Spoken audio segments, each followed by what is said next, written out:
This is Intelligence Matters, sponsored by Flare, a leader in providing actionable cyber threat intelligence to companies and governments around the world.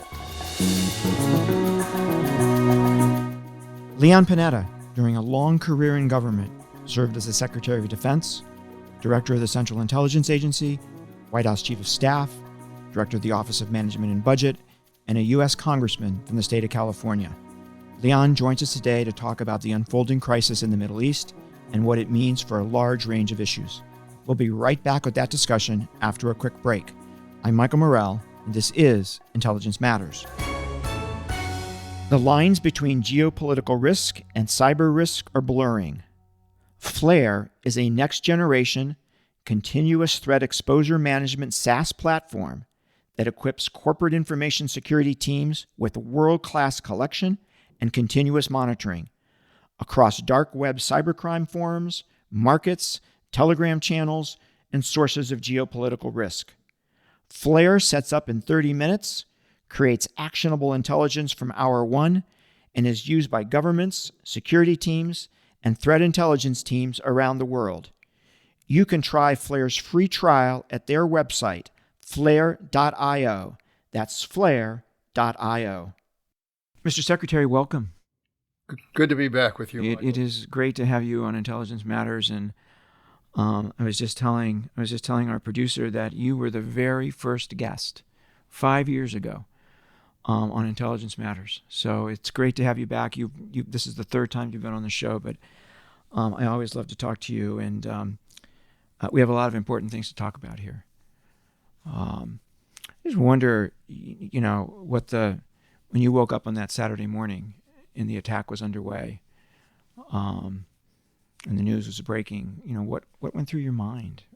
It was very much the same reaction.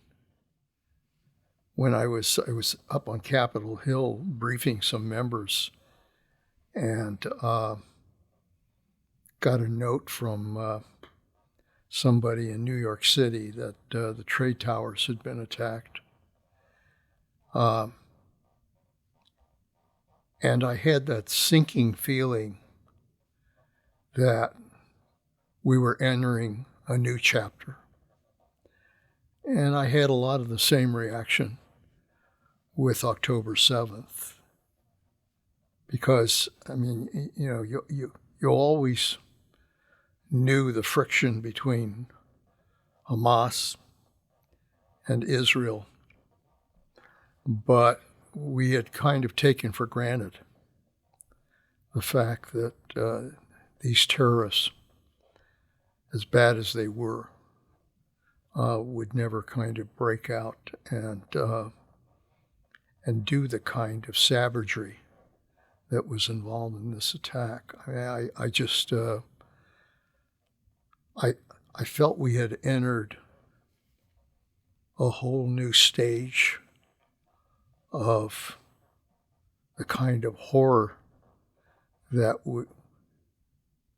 in the intelligence arena, we spent a lot of time worrying about whether or not terrorists would resort to this kind of savagery. And I think we just always had a tremendous amount of hope that, we could all kind of move into the future without resorting to this kind of hatred and savagery and barbarian kind of tactics that just are so disturbing. And what it did, Michael, is that it kind of shakes your faith in assumptions that are made about where we can go and where we would like to go as a world. And you know that because of what's happened here, that the uncertainty that has been created creates a whole danger in itself. Yeah, for sure. One of the first things I thought about was the intelligence failure here, right? I don't really want to dwell on that because we don't know why this happened, right? Well, they'll figure that out later. I find it interesting that there's more discussion about Israeli intelligence failure here in the United States than there is in Israel. but they'll deal with that down the road, right? They've always done that. But there was also a bit of a military operational failure too, right? Took the Israeli Defense Forces quite a while to show up at some of these locations. And when you think about the size of Israel, that, so there are really a couple of different issues they're ultimately going to have to look at and have a discussion about, why did that happen and what can we do to make sure that doesn't happen again. Yeah, it's a constant reminder that we can take things for granted and just assume that because we've gone on for a period of time without being directly threatened in any way, that somehow that'll continue. And I think we drop our guard as a result of it. Yeah, I also think it's it is a good reminder of the fragility of intelligence, right? It's not perfect. It's hard. People are trying to keep things from you, and it's hard to put the pieces together, and sometimes you're going to get it wrong. Well, I mean, you know it from the inside. I've seen it from the inside. That, and frankly, as director, I used to spend a lot of time just worrying about that surprise that is going to happen that we were not aware of. People ask me what kept me awake at night. It was that, which is that something will happen someplace that we are not aware of, and we'll be caught with our pants down. And that, I mean, the challenge in intelligence, as you know, is to anticipate where things will happen. Our direction is always at crisis. Our direction is always at enemies. Our direction is always at, where the latest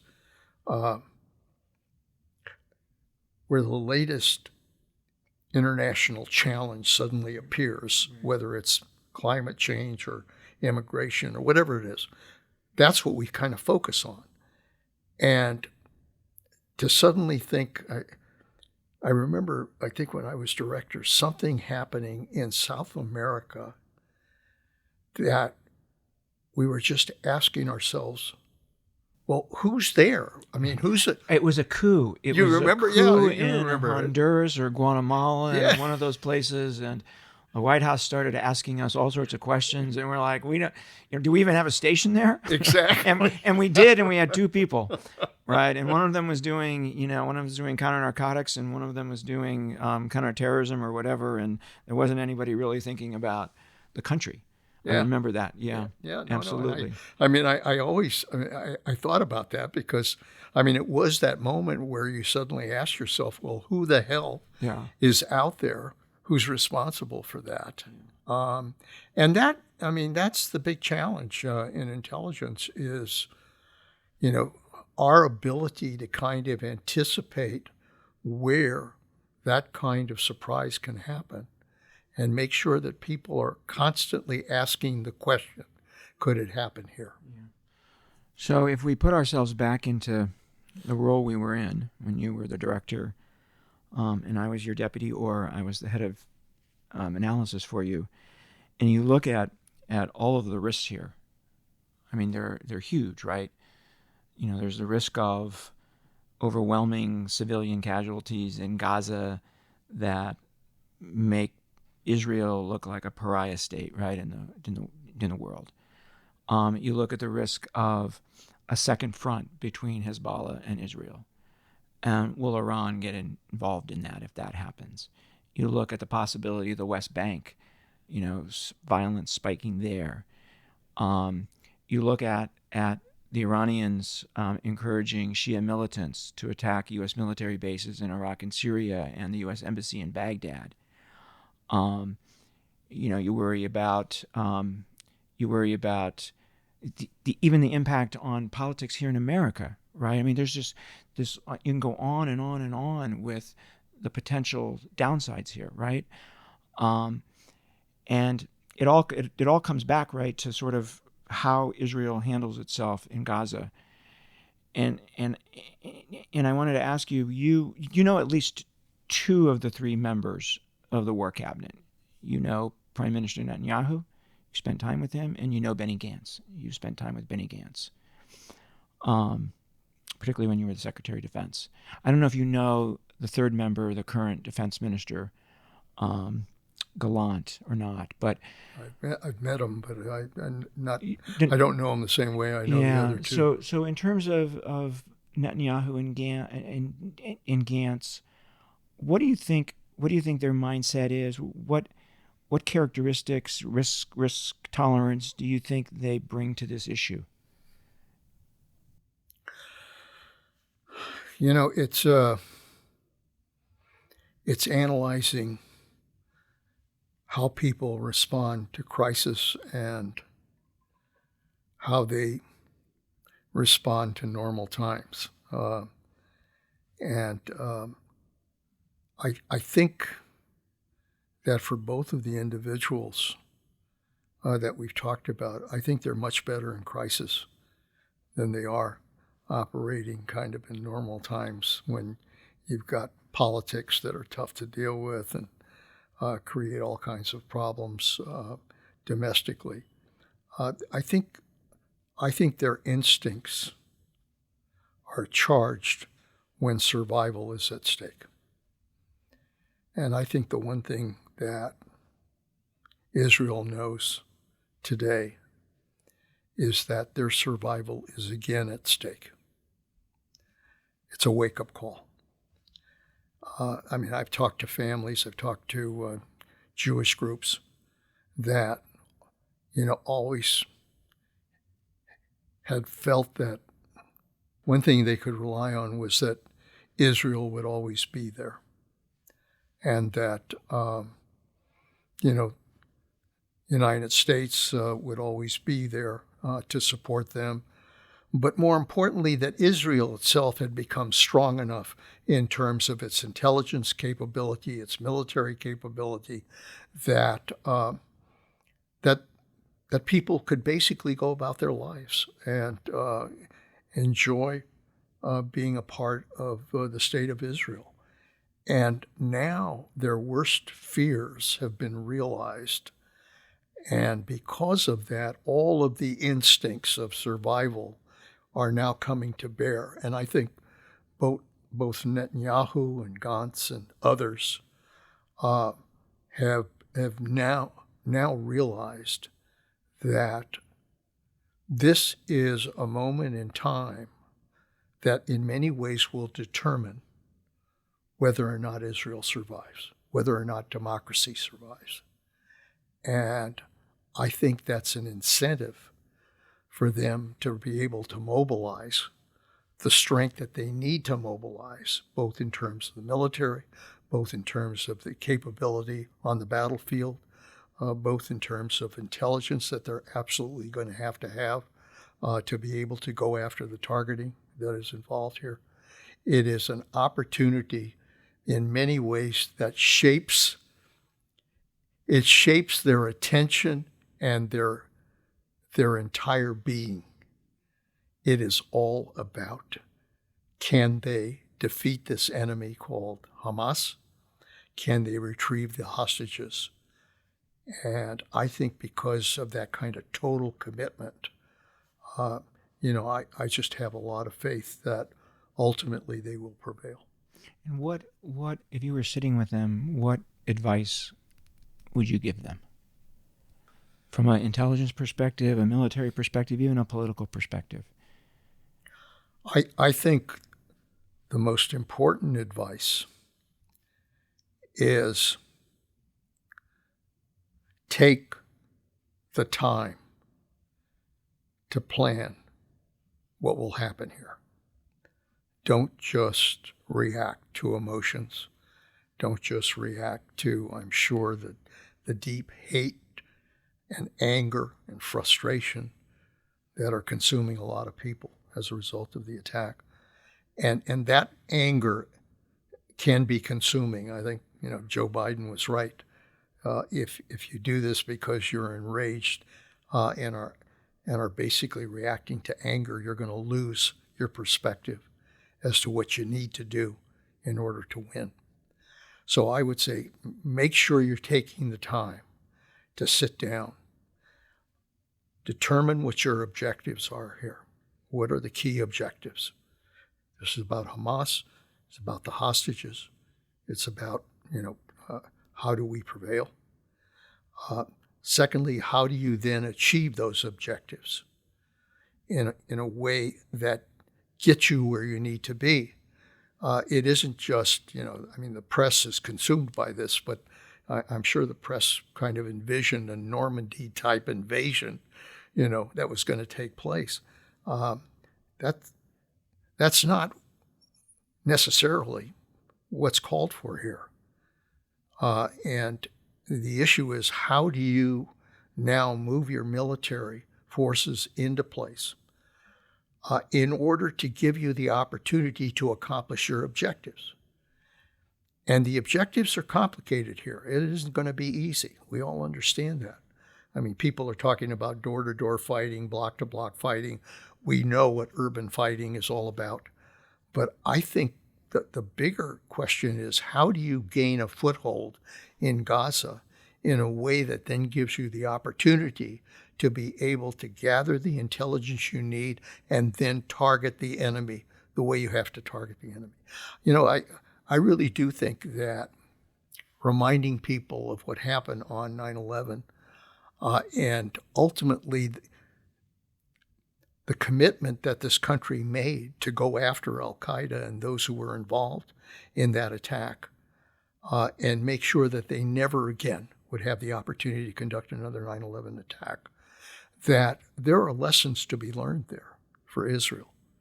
And the lessons are, how do you then, understanding the situation you're in, how do you target your enemy and make sure that you're hitting the targets and truly destroying them and destroying their leadership? Because it isn't going to be easy. There are tunnels here. There is this urban disaster that you have to confront there. It isn't going to be easy to do, and it's going to take time. And I guess my strongest advice to them would be, take your time and make sure that, because there's going to be destruction here, there's going to be death here. We know what wars are all about. You cannot just allow that part of a military operation to consume you. You've got to keep your eye on the ball. And that means, how do you destroy Hamas? That has to be their fundamental focus. And that isn't always easy to do when you're shooting people. I mean, that's hard enough, right? We know that. We know how long it took to defeat al-Qaeda. I always thought that head of CIA was kind of the combatant commander, right, in the fight against al-Qaeda. And, under your leadership, we actually defeated the people that attacked us on 9/11, right? And it took 10 years. Exactly. Right? Exactly. And they have to do that. They have to do that, but they have to try as hard as they can do to minimize those civilian casualties. Yeah. Because Hamas clearly wants. That's what Hamas wants. That's what they want. That's what That's they exactly want, what right? they want. Yeah. They want to make Israel that pariah state. They want to destroy where Israel was headed, which was to become a normal nation in the Middle East, right? Yeah. It's the security cooperation they had, the Abraham Accords, the Saudi deal down the road, right? That's what they were trying to disrupt. And so... Yeah, so, if you had to prioritize the key things that Israel has to focus on, as I said, it's those objectives. It's going after Hamas. It's going after the hostages. Thirdly, it's making sure that as you conduct this effort, that you are thinking about the humanitarian problem there and how to deal with that. You cannot be oblivious to that. I know when you're consumed in war and you're going after an enemy, you're not going to suddenly stand back and say, well, people get in the way of that, too bad. They have got to at least keep their eyes on that Palestinian population that is innocent here and therefore has to be dealt with. And so they have to have a humanitarian strategy as well, how to deal with that and provide that. And then I have to tell you, they do have to keep their eye on the end game here, because ultimately that's going to determine what really is the consequence of this war. Right. That's going to determine it. And so you've got to start thinking about that now. And whether it's working through the Abraham Accords, whether it's getting other countries involved, whether it's getting the UN involved, getting Egypt involved again, how do you develop that structure that's going to have to be there in order to make sure that it doesn't happen again? So it's all of that right now.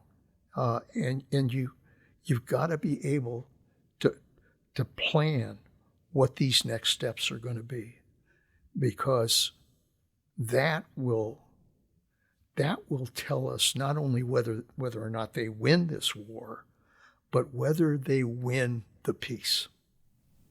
Do you think the Israelis think that the war may be broader than just Hamas? That do they face a similar threat from Hezbollah? And is now the time to take care of that problem? There has to be people in Israel who are saying to themselves, can we coexist with an Iranian revolutionary government? We overreached, right, after 9/11. Some of the things we did were exactly the right things to do, and some of the things we did was overreach, brought about by that anger you talked about. Yeah. And the fear, exactly. the anger and the fear, right? And I worry about that a little bit here. So I guess another piece of advice to them is, stay focused on the narrow target here, and don't broaden the war. I mean, there's a risk the other side might broaden the war, the Iranians or Hezbollah, but Israel should be very clear to... They might very well have to respond to other terrorists who decide to get into the battle. And that's the concern, whether it's Hezbollah, whether it's the proxy forces in Iraq and Syria and Yemen, elsewhere, whether it's Iran trying to inspire that kind of involvement.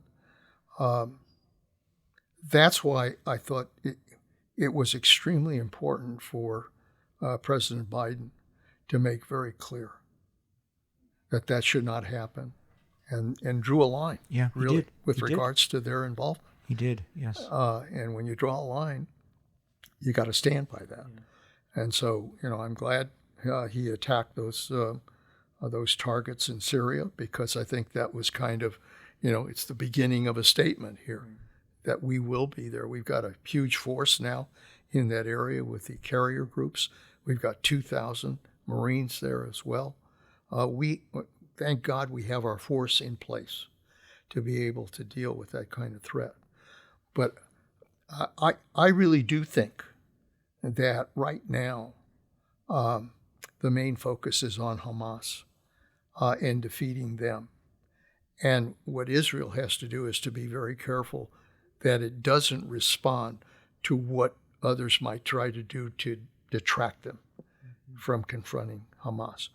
I mean, to a large extent, when we went after Al-Qaeda, we knew who we had to go after. We went after them. We destroyed them. But we did not destroy terrorism. Right. We did not destroy terrorism. Terrorism has metastasized. It's not just Hamas and Hezbollah. It's other elements of Al-Qaeda. It's Boko Haram. It's ISIS. Terrorism is going to be there. And until, frankly,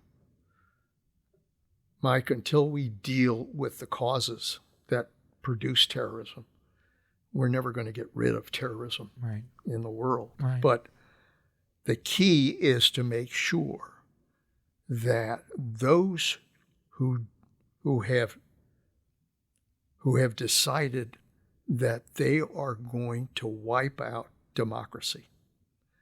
And they're going to do it in a vicious and barbarian and savage way. They cannot be allowed to exist. We're going to take a quick break, and we'll be right back with more of a discussion with Leon Panetta. Beacon Global Strategies is the premier national security advisory firm. Beacon works side by side with leading companies to help them understand national security policy, geopolitical risk, global technology policy, and federal procurement trends. Beacon's insight gives business leaders the decision advantage. Founded in 2013, Beacon develops and supports the execution of bespoke strategies to mitigate business risk, drive growth, and navigate a complex geopolitical environment. A bipartisan team and decades of experience, Beacon provides a global perspective to help clients tackle their toughest challenges. So it seems right now, you would have a better sense of this than me, but it seems right now that public opinion broadly in the United States is supportive of Israel. And I'm wondering how fragile you think that support might be, or if you think it's strong. Well, I think right now, from the people I've talked to in the political arena and the people I've talked to abroad, I really do think that there is a tremendous amount of support because of what Israel has been through and because it does involve survival. And also, by the way, because it involves the survival of democracy. That it is extremely important to be able to back Israel in this battle right now. They have every reason to want to defend their country and to make sure that this kind of attack never happens again. We did the same damn thing after 9/11. They have every right to make sure that this doesn't happen again. But we're also living in a very divided country and a divided world, in which, because of social media, because of the kind of outrageous commentary that we get these days that involve lies, that involve untruths, that involve distortions, that involve hatred, I think that we've got to be very careful that the Palestinian issue doesn't blow up in a way that provides substance to those who would seek to counter Israel's effort here. And we saw that happen with the hospital issue. I mean, the headlines that suddenly said Israel was responsible for that attack became a flame that lit tremendous feelings out there in opposition. And, thank God that wasn't the truth, but it's a wake-up call that kind of thing, if something like that happens, it could resurrect some horrible feelings that we've already seen take to the streets, anti-Semitic feelings, anti-Muslim attacks that are going on, and the kind of divisiveness that we see taking place on campuses and elsewhere. I think we have to be cognizant that this is not just a war that's happening on a battlefield. There's a larger war going on that involves, frankly, whether or not people are going to truly care about doing the right thing. It also speaks to the responsibility of the media not to jump to conclusions, because pretty much every network bought the Hamas narrative about the hospital. Yeah, no. It was, the media is hungry for news. The media got the news that I think that they thought made a point that, in fact, Israel was not paying attention to the Palestinians and the deaths that were involved here. and it fit their concept that Israel was going to take this out on the Palestinian people. And when you put that headline out there, everybody else basically came to the same conclusion. So it's a dangerous moment because, as you know, truth is the first casualty in war. And it means that you really have to take your time, particularly if you're a journalist, to make damn sure that you're seeking out the truth and not just a headline. Yeah. You mentioned, some of the discussions, protests on college campuses and elsewhere, right, in our society, in terms of those who've decided that they want to support Hamas here, right? What do you say? What do you say to those who find themselves buying into that narrative?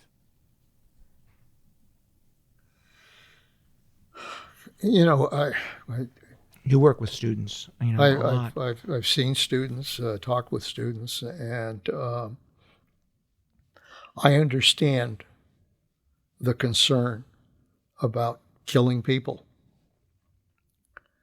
And hopefully we all share that concern because life is valuable. It's a blessing. The dignity of the human being is important, and we have to care about anybody who is killed as a result of war. But students also need to understand that this is about the very freedom that they enjoy. The ability to speak out, to protest, to be able to enjoy freedom of speech, and the freedoms that are part of democracy. There's a bigger war going on here as we speak, which is whether or not democracy will survive. I mean, that's the issue in Ukraine. Vladimir Putin deliberately attacked a sovereign democracy because he made the decision that people don't have the right to decide what kind of government they should have. So the war in Ukraine is not just about Ukrainian democracy, it's about our democracy. And that's now happened in Israel. Hamas said Israel, a democracy, should not survive.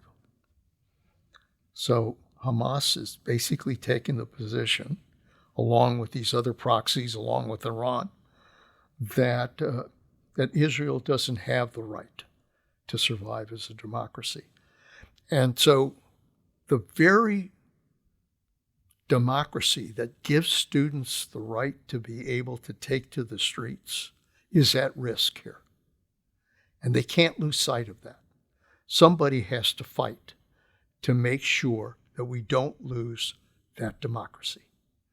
And they just need to keep that in mind as we all watch the consequences of this war. I mean, what you're saying, and I have not heard anybody say this, right? But I think you're absolutely right. What you're saying is that what's at stake here is much bigger than just stopping Hamas from conducting another attack.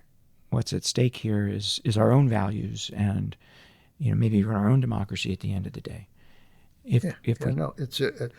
think we all have to pause and ask ourselves, what if Putin does defeat Ukraine and that democracy comes to an end?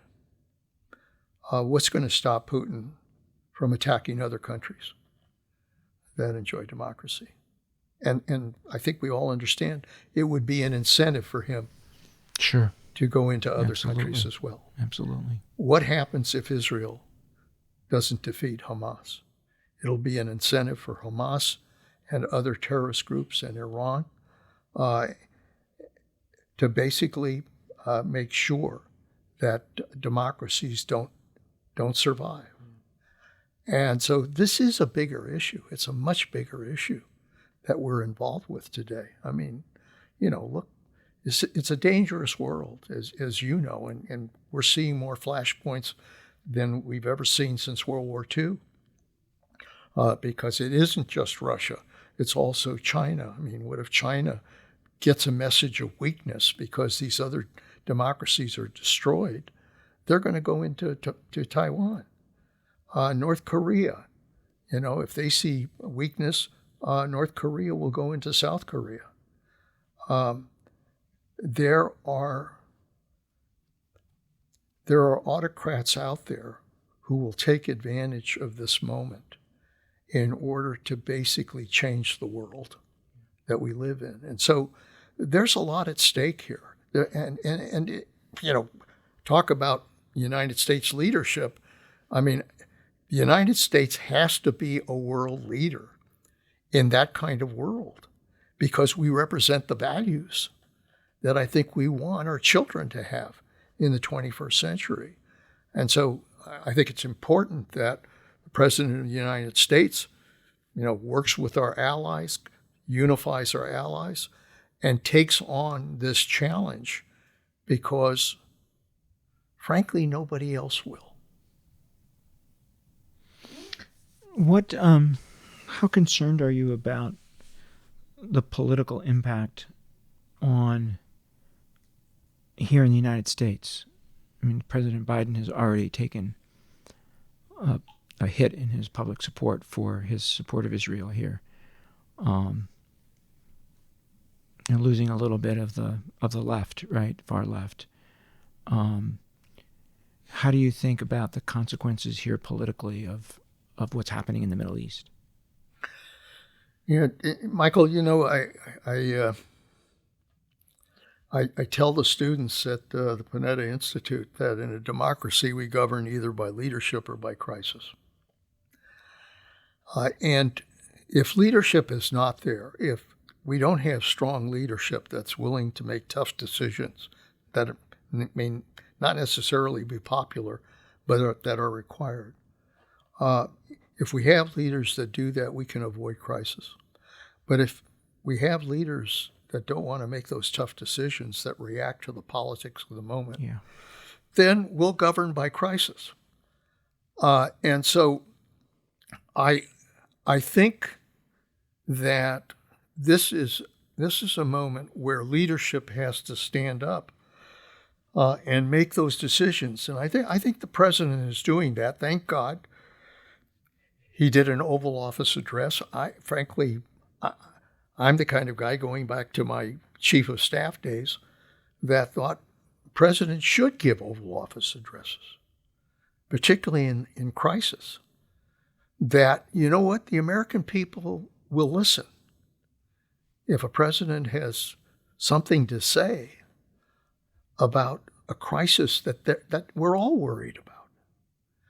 And that's the president's job. So I was really pleased that he gave an Oval Office address that talked about the challenges to democracy in Ukraine and in Israel, and that it was important for the United States and our allies to be able to come together and to make sure that we support them. That is leadership. And yes, he's going to be criticized. There are people that will criticize that kind of leadership, but you know what? That's what we need right now. That's what we need. And I think that ultimately earns you political points down the road, showing leadership. I honestly believe the American people, for all of the kind of, anti-Biden stuff that's out there, and the whole game that Trump is playing and trying to convert all of these trials into an advantage. I think deep down the American people know damn well the difference between real leadership and demagoguery. One last thought, Mr. Secretary. The 73 war resulted in, it was a horrific war. Israel was surprised. But But it resulted in ultimately the normalization of relations between Jordan and Israel and Egypt and Israel, and it ultimately resulted in the Oslo Accords. So there's a lot to worry about here, right, in terms of the broadening of this war and how long it's going to take and what it's going to look like, and all the negative consequences that analysts think about all the time. But there's some chance that something positive can ultimately come from this, I think. Absolutely. I think this is a huge opportunity to be able to deal with issues that we just have not been able to deal with since 1948. I mean, as chief of staff, I saw Bill Clinton struggle with this and actually sit down and meet with the leaders and try to move the ball forward. Other presidents have decided that ball was too tough to move forward because of all the divisions. And now we're paying the price for all of that. But if Israel can be successful in this war, what it does is it creates a huge opportunity for other moderate Arab countries to advance the Abraham Accords, to be able to focus on how you put together a Palestinian government.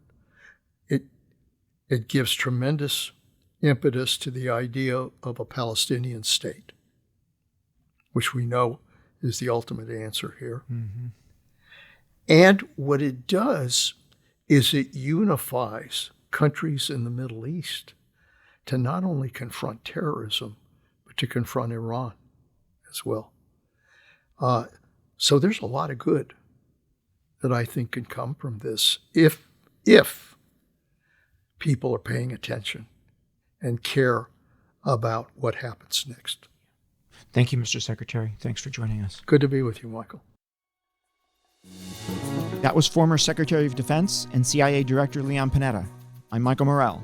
Please join us next week for another episode of Intelligence Matters. Intelligence Matters is produced by Steve Dorsey with assistance from Ashley Berry and Sophia Rubin. Intelligence Matters is a production of Beacon Global Strategies.